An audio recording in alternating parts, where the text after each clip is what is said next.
안녕하세요. 세정입니다. 제가 오늘은 구독자 5,000명 기념으로 Q&A 영상을 만들겠습니다. 저에 대한 개인적 질문도 있고 아닌 것도 있는데요. 우선 간단하게 질문 드릴 수 있는 것 위주로 답변 드릴게요. 맨 처음 마음 공부를 입문하게 된 계기가 궁금합니다. 이런 현대적인 영성 뉴에이지라고 하죠. 스피리추얼러티라고 하는 이 부분에 대해서 관심을 갖게 된 것은 제가 30대 중반 정도예요. 지금은 40대 초반이고요. 제가 원래 어렸을 때부터 그런 성향이 많이 있었어요. 어렸을 때부터 혼자서 골똘히 생각을 많이 하는 스타일이었고, 제가 모태신앙인으로 어렸을 때 교회를 다녔어요. 한 20살 때까지 교회를 다녔는데요. 제가 초등학생 정도 나이 때 교회에 대해서 굉장히 진지했어요. 초등학교 3학년 때 학교에 있는 책을 빌려서 봤는데 그게 4대 성인에 대한 위인전이었어요. 예수님, 부처님, 성 프란시스코 이런 사람들이 났는데 그 내용을 읽는데 너무 환희가 느껴지는 거예요. 표현하기 힘든데 굉장히 심취해 있었고요. 제가 영적으로 다른 사람을 돕는 일을 하고 싶다라는 생각을 했던 것은 20대 초반 정도부터였던 것 같아요. 그리고 20대 후반쯤 됐을 때는 확실하게 그렇구나라는 것을 알게 됐는데, 그러다가 30대 초반에 결혼하고 애 낳고 그렇게 됐는데요. 또 다른 분 질문에 왜 결혼을 했느냐 이렇게 물어보셨거든요. 저 같은 경우에도 제가 결혼을 하면 좋지 않다는 것을 알고 있었어요. 20대 때부터 저 자신을 생각하기에 나는 결혼하지 말고 열심히 돌을 닦고 다른 사람들을 위해서 지혜를 나누어주고 이런 일을 하면서 평생을 살아야 되는 사람이다. 그렇게 생각을 했어요. 그런데 현실은 남자친구랑 항상 만나고 있었던 거죠. 저희 남편 만난 게 제가 24살 때고 남편이 29살 때고 일찍 만난 편인데 결혼을 좀 늦게 했던 거죠. 저희 남편을 만나기 전부터 저는 결혼을 하고 싶다 이런 생각은 전혀 없었어요. 그런데 한 가지 하고 싶은 게 뭐였냐면 자식을 낳아야겠다는 생각은 했어요. 그 남들이 보면 중2병이라고도 말할 수 있는데 약간 자뻑기질이 조금 있잖아요. 이 유튜브 하는 사람은 자뻑기질이 없으면 못한다고 생각을 해요. 제가 제 자신을 생각하기에 나는 나의 유전자를 물려줘야 된다 이렇게 생각을 했어요. 내 자식들을 나의 영적인 가르침을 받는 수제자로 키워야 된다. 그래서 내가 죽은 뒤에도 이 아이들이 내가 하는 일을 계속 이어가도록 해야겠다. 그 생각을 결혼 전부터 가지고 있었던 거예요. 제가 애를 낳으려고 남자를 구해야 된다. 그래서 연애를 하게 된 건 아니에요. 그냥 어쩌다 보니까 만나게 된 거고요. 저희 남편과의 관계가 애정 관계 뭐 이런 거보다는 친구 같은 관계, 말이 잘 통하는 관계 그랬어요. 저는 그것만 해도 필요하다고 생각을 했어요. 내가 하는 말이 어떤 뜻으로 하는 말인지 그것을 파악할 줄 아는 사람을 만나는 게 진짜 힘들었어요. 저는. 저희 남편은 나름대로 인텔리전트한 사람이에요. 제가 필요로 하는 상대방의 조건이 맞았던 것 같아요. 저는 어느 정도 제 말을 알아듣는 사람이 필요했고, 두 번째는 착한 사람, 야가 빠지지 않고 진실한 사람, 이런 사람이 필요했고, 세 번째는 책임감 있는 사람, 허세 부리고 거짓말하고 이런 사람들을 안 좋아하기 때문에 진실하고 책임을 져주고 그런 사람을 원했던 거죠. 여러 가지로 봤을 때 이 정도 되는 사람이 내 앞에 나타났다. 이것은 우연이 아니라고 생각을 한 거예요. 게다가 남편이 저를 많이 좋아하는 사람이었고, 그래서 뭐 이 정도면 결혼해도 되겠다라고 생각을 한 거죠. 아이들을 많이 낳고 나니까 사는 게 복잡해진 것은 사실이에요. 가사하고 육아하는데 시간과 노력을 많이 투자해야 되고 저 자신이 많이 지치고 그런 면이 있었어요. 여러분도 아시듯이 결혼하고 아이 키우면서 힘든 점도 있지만 또 제가 그 속에서 부딪히면서 배우는 면도 있기 때문에 이 안에서 나름대로 잘 살아봐야지 하는 생각은 해요. 그런데 솔직히 말하면 다음 생에는 결혼을 안 하고 싶어요. 그냥 맘고 편하게 살고 싶어요. 제가 한꺼번에 뭐가 바뀐 것은 아니고 차차 변화가 있었던 것 같아요. 제가 2009년도에 결혼하고 아이도 낳고요. 2010년도에 남편하고 크게 불화가 있었고 마음이 많이 안 좋았어요. 꼭 어느 한쪽이 잘못한 게 아니고 서로 간의 문제 때문이었는데 왜 내 인생은 이렇게 뒤죽박죽이 됐을까? 나는 뭔가 다 실패한 것 같다 이런 생각이 들었어요. 그때 저희 첫째가 돌쯤 됐는데 제가 너무 우울하다 보니까 아이 밥도 안 주고 낮 한 12시까지 잠을 잔 거예요. 그때 잠을 자면서 살기 싫다는 생각을 했어요. 그랬더니 방 안으로 이렇게 작은 비행 접시가 들어오더라고요. 그게 눈에 보이는 장치는 아니고 아스트랄계의 어떤 물건이었어요. 제가 잘 때 종종 그렇게 되는데 몸은 잠자고 있고 영혼만 껴 있어서 아스트랄 시각 청각만 그대로 각성이 돼 있는 그런 상태가 되거든요. 정신은 지금처럼 생생하게 깨어 있는데 나의 몸은 자고 있는 상태예요. 요만한 비행 접시 같은 게 방 안으로 들어오더니 이렇게 뚜껑이 탁 열리고 그 위로 무슨 안테나 같은 게 나오더라고요. 그러더니 그것을 통해서 그 목소리가 송출이 되는 거예요. 저의 귀에 굉장히 쩌렁쩌렁하게 들리는데 성인 남자 목소리로 저한테 물어보는 거예요. 저는 지금 현세계 의식이기 때문에 그 사람이 누군지 정확히는 모르지만 그냥 저의 느낌으로는 그 사람이 저의 제자라는 생각이 들었어요. 그 사람이 하는 얘기가 힘들면 그만 돌아오시죠. 그러는 거예요. 그 얘기를 듣고서 제가 고개를 돌려서 이렇게 보니까 제 아이가 옆에서 이렇게 자고 있는 모습이 그대로 보이는 거죠. 이 현실의 방안 그대로가 보이는 거니까요. 아이를 보니까 막 가슴이 너무 아린 거예요. 그래서 괜찮아요. 난 여기가 좋아요. 그랬던 거예요. 그랬더니 뭐 잘해보라는 식으로 얘기를 하고서 끝났어요. 그 후로도 몇몇 체험들이 있었고 2011년쯤부터 제가 영성 관련 책들을 좀 사서 봤고요. 2011년 가을쯤에는 꿈속에서 어떤 스승님이 저에게 한참 동안 뭔가 얘기를 해줬어요. 그 얘기 골자는 현실에서 하고 싶은 것을 즉각 하고 살아라. 자기를 속이지 말아라. 그런 내용이었던 것 같아요. 그리고 2012년쯤부터 제가 블로그에 영성 관련 글들을 쓰기 시작했고 또 영성 카페 같은 데서도 활동을 하고 그랬던 거예요. 원래 제 블로그가 사주 관련 블로그였는데 2008년도, 9년도 그때는 사주 관련된 글을 아주 많이 썼어요. 그런데 제가 그것들을 다 비공개로 바꿔버렸어요. 2012년, 3년 그때쯤부터 블로그 글을 많이 썼는데 최근에는 자주 안 쓰는 편이에요. 옛날 글에 보면 좀 괜찮은 것들이 좀 있어요. 제가 글을 쓰면서 새로운 통찰이 일어나고 각성이 되고 그런 체험을 많이 했어요. 제가 쓴 글을 보고서 도움이 됐다는 분들도 계시지만 저 자신이 글을 쓰면서 많이 발전을 했어요. 그래서 다른 분들에게도 글을 쓰라는 것을 권해드리는데요. 글을 쓰는 것이 굉장히 중요한데요. 일기를 쓰는 것이 부담이 되고 억지로 하는 느낌이 든다. 그런 분들도 계시거든요. 그건 어디까지나 간절함의 차이라고 생각을 해요. 정말 간절하면 쓰게 돼 있어요. 그걸 쓰기 싫다는 것은 덜 간절해서 그런 것이 아닐까 저는 생각을 해요. 자기 삶에서 정말 힘들고 정말 간절하다면 기도도 아주 간절하게 되고 글을 쓰는 것도 아주 간절하게 자기를 성찰하고 싶어서 하게 되는 거예요. 제가 자각몽을 꾸고 아스트랄계를 가고 이런 내용을 어떤 사람들은 흥미거리로 이렇게 생각하기 쉬운데요. 저로서는 굉장히 간절해서 그랬던 거예요. 나의 삶이 왜 이럴까 알고 싶은 마음이 정말 간절했기 때문에 꿈속에서 그것을 찾으러 갔던 거예요. 그 간절함이라는 게 마음 깊은 곳에서 나의 영혼의 내면에서 나오는 간절함이거든요. 정말 간절하면 자기가 찾을 수 있게 되는 거예요. 그리고 저 같은 경우는 몸이 아프고 나면 에고가 많이 떨어져 나가거든요.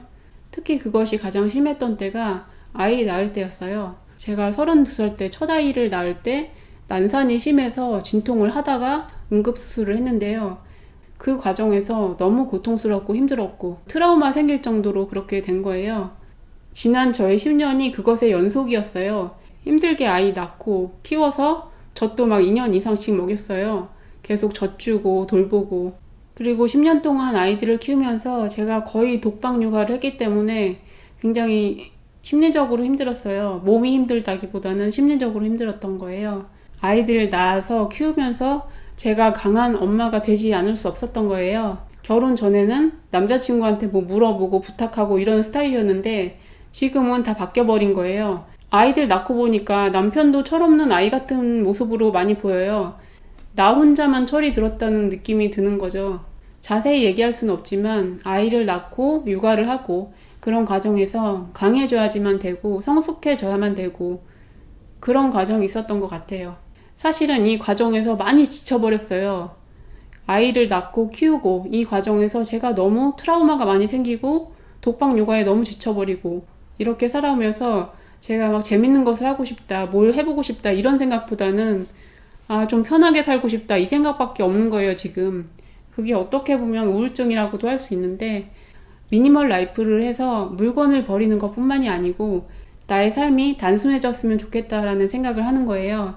돈을 많이 벌고 많이 쓰는 것보다는 삶의 여유를 가지고 싶다는 생각이 강해졌어요. 그래서 기회가 된다면 언젠가는 시골에 가서 살 생각이 있어요. 얘기가 정리가 잘 안 되는데요. 제가 마음공부 입문하게 된 계기는 나의 삶이 너무 힘들고 지쳐서 그쪽으로 가게 된 것이고요. 도움이 되는 책을 물어보셨는데요. 제가 초반에 재밌게 읽었던 책은 지중해의 성자 다스칼로스라는 책 3권이거든요. 그걸 재밌게 읽었었고요. 그리고 아나스타시아 책 시리즈가 8권, 9권 이렇게 나와 있어요. 그 책도 저에게 많은 영감을 주었는데요.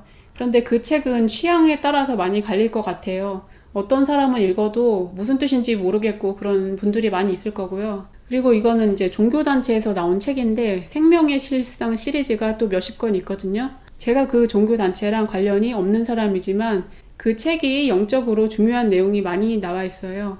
영성도서도 사람마다 취향이 다른데요. 솔직히 말해서 저는 논리적인 사람들이 쓴 책 보면 와닿지가 않아요. 저 자신이 굉장히 논리적인 사람이면서도 그게 와닿지가 않아요. 정말 와닿는 책은 수필 같은 책, 편안하게 읽히는 책, 가벼운 것 같지만 결코 가볍지 않고 그 안에 중요한 내용들이 들어있지만 알아볼 수 있는 사람만 알아볼 수 있는 그런 내용들, 읽으면 그냥 편안해지는 책들, 그런 걸 좋아해요. 법정 스님 책도 좋아하고 틱나탄 스님 책도 쉬우면서 좋고 오쇼 라즈니시의 책, 그리고 라마나 마하리시 관련된 책들도 저에게 도움이 되었어요. 저의 취미가 뭐냐고 물어보셨는데요. 다양한 취미를 해봤는데 저는 어느 정도 하고 나면 할 만큼 했어. 이제 원한이 없어. 그리고 딱 그만두거든요. 그렇게 했던 취미들이 제가 한문서예도 했었고 옷도 만들어 입었었고 제가 제빵도 했었고 비누도 많이 만들어 썼고 화초도 많이 키웠었고 취미라기보다는 글쓰기를 저의 수행의 방편으로서 앞으로도 계속 할 생각이에요. 요즘에 하는 취미는 물건 갖다 버리고 집안 정리하고 이런 거 좋아해요. 전공이 철학이나 심리학이냐고 물어보셨는데요. 철학이나 심리학은 전공은 아니지만 제가 항상 관심이 있었고 그쪽 분야의 책을 많이 봤어요. 우울증이 올 때 어떻게 극복을 하느냐고 물어보셨는데요. 저는 마음이 힘들 때 책을 보면 마음이 좋아지고요. 또는 저는 식물들 키우는 거 취미로 했을 때 기분이 좋아졌었고요. 노래를 잘하진 못하지만 노래를 하면 기분이 좋아지고요. 잠을 푹 자면 기분이 좋아지고요. 정말 스트레스 받을 때는 화장실 청소를 해요. 솔로 팍팍 닦으면서 이제 물을 확 뿌리고 깨끗하게 되면 그걸 보는 순간 마음이 평안해지는 거예요. 그리고 정말 스트레스 받으면 평소에 미련이 있어서 못 버리던 물건 있죠. 스트레스 받을 때 한꺼번에 다 버려요. 그럼 또 기분이 개운하고 좋아져요. 그건 저의 방식이니까 다른 분은 안 맞을 수도 있겠죠. 삶의 목적, 영혼의 목적을 찾으셨나요? 어떻게 알게 되셨는지 궁금합니다. 저의 영혼의 목적을 느낀 것은 20대 때쯤부터 그렇게 느꼈었는데 확실하게 느껴진 것은 1년, 2년 정도밖에 안 됐던 것 같아요. 저의 깊은 꿈속에서 생각이 났는데요. 제가 왜 환생을 해서 여기 오려고 했는지 그게 기억이 났어요. 그건 저만의 개인적인 사항이니까 자세히 얘기는 안 할게요. 내가 진정으로 하고 싶은 것이 무엇인지 몰라요. 그걸 알려면 어떻게 해야 하죠? 자기 마음을 속이지 말아야 되고 어린아이처럼 순수한 마음으로 돌아가야 돼요. 겉에 있는 마음들, 나를 억압하는 마음들을 드러내기가 힘든 거죠. 딱딱한 돌들을 드러내고 나면 그 밑에 말랑말랑한 마음이 들어있는 거죠. 순수한 아이 같은 마음이 있는데 그게 뭔가 이래야 된다라는 고정관념들과 사회의 의식들 이런 것들로 인해서 뒤덮여서 정말 내가 뭘 하고 싶은 건지 그걸 찾지 못하는 거죠. 저는 삶이란 게 굉장히 단순하다고 생각해요. 이 문명화된 세계에서는 굉장히 다양한 일이 있어요. 직업도 몇만 가지가 있고 물건도 굉장히 다양한 물건이 있고 해야 될 일도 많고 즐길 거리도 많고 그 다양한 일들에 정신이 뺏겨 있기 때문에 정말 진정한 내 모습이 뭔지를 잃어버리고 있잖아요. 그것을 찾아가기 위해서는 가급적 단순해져야죠.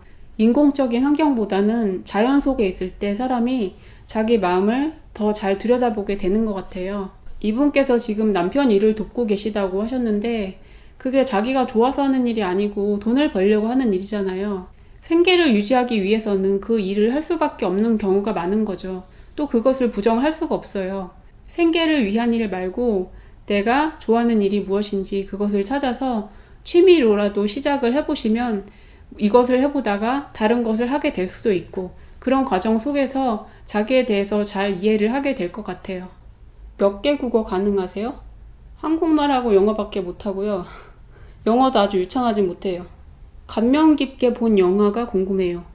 저는 영화를 감명 깊게 보는 일을 잘 못해요. 그게 왜 그런지 저 자신도 의문인데 저는 그게 감정이입이 안 되거든요. 가족 간의 애틋한 이야기가 나오면서 사람들의 눈물을 막 자아내는 그런 영화가 있잖아요. 그런데 저는 거기에 대해서 전혀 공감이 안 되고 전혀 눈물이 안 나와요. 극과 극인데요.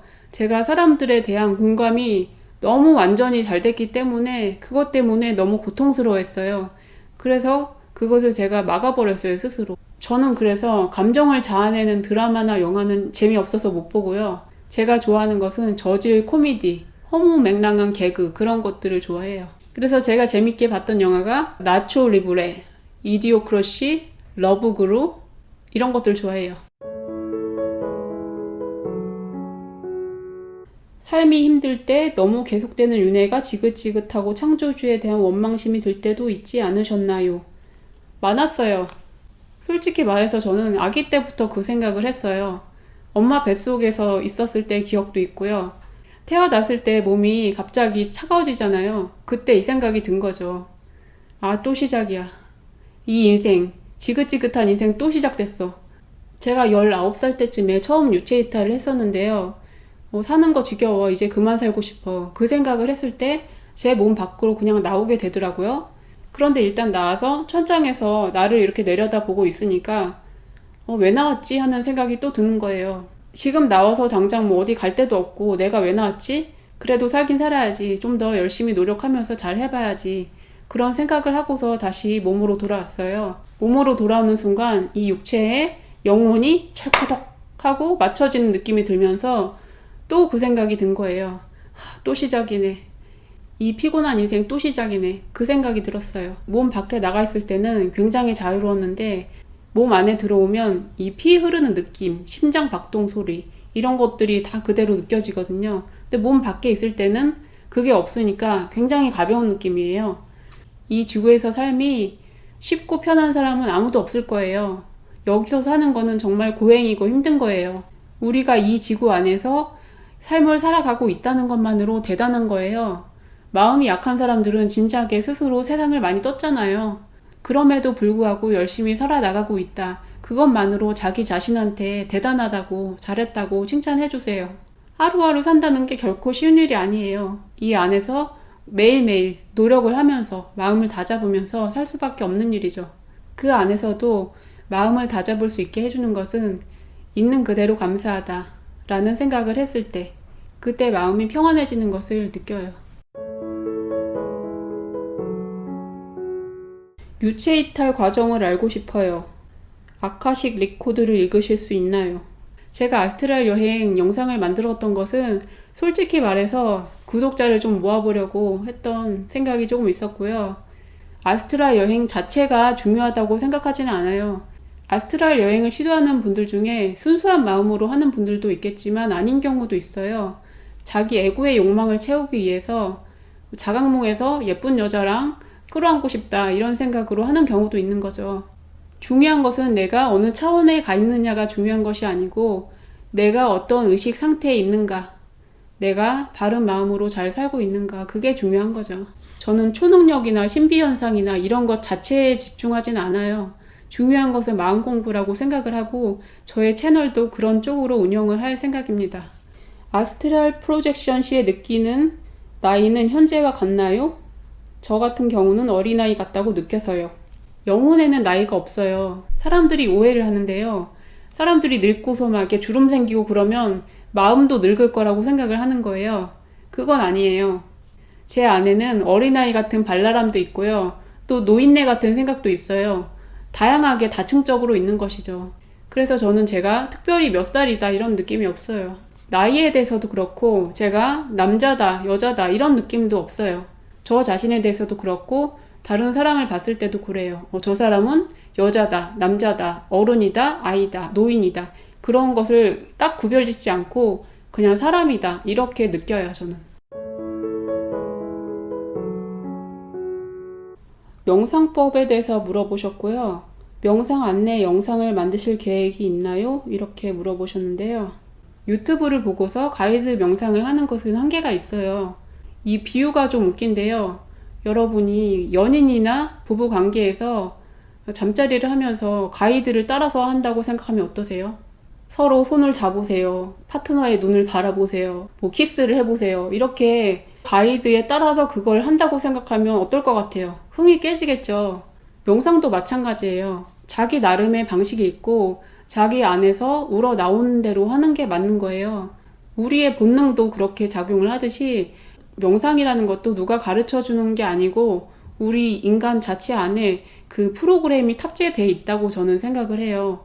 창조주가 주신 모든 프로그램이 우리 안에 다 있는 거예요. 우리가 배고프면 음식을 찾아서 먹게 되고 목마르면 물을 마시게 되고 내가 정말 알고 싶은 내용은 아스트랄계를 통해서라도 알 수 있게 되는 것이고요. 그것은 저의 안에 간절함이 있기 때문에 되는 것이고요. 명상도 마찬가지로 나의 마음에 평화를 얻고 싶다. 이 잡념들 좀 내려놓고 싶다. 이런 간절함이 있다면 어떻게 하면 잡념을 내려놓지? 이 생각을 할 게 아니고 정말 간절한 마음이 있으면 그게 저절로 놓여날 수밖에 없어요. 가이드 명상이라는 것은 어디까지나 보조적으로 활용을 하셔야 되고요. 그것을 통해서 여러분이 어느 정도 익힌 후에는 자기 스스로 하셔야 돼요. 물론 가이드 명상도 도움이 되는 측면이 있어서요. 제가 시간이 나면 몇 개를 만들어 보려고 합니다. 이 외에도 다양한 질문이 있는데요. 일단 시간이 많이 지나서 오늘은 여기까지 하겠습니다. 저의 채널을 구독하고 시청해 주시는 모든 분들께 감사드립니다. 앞으로도 다양한 내용을 가지고 찾아뵙도록 하겠습니다. 안녕히 계세요.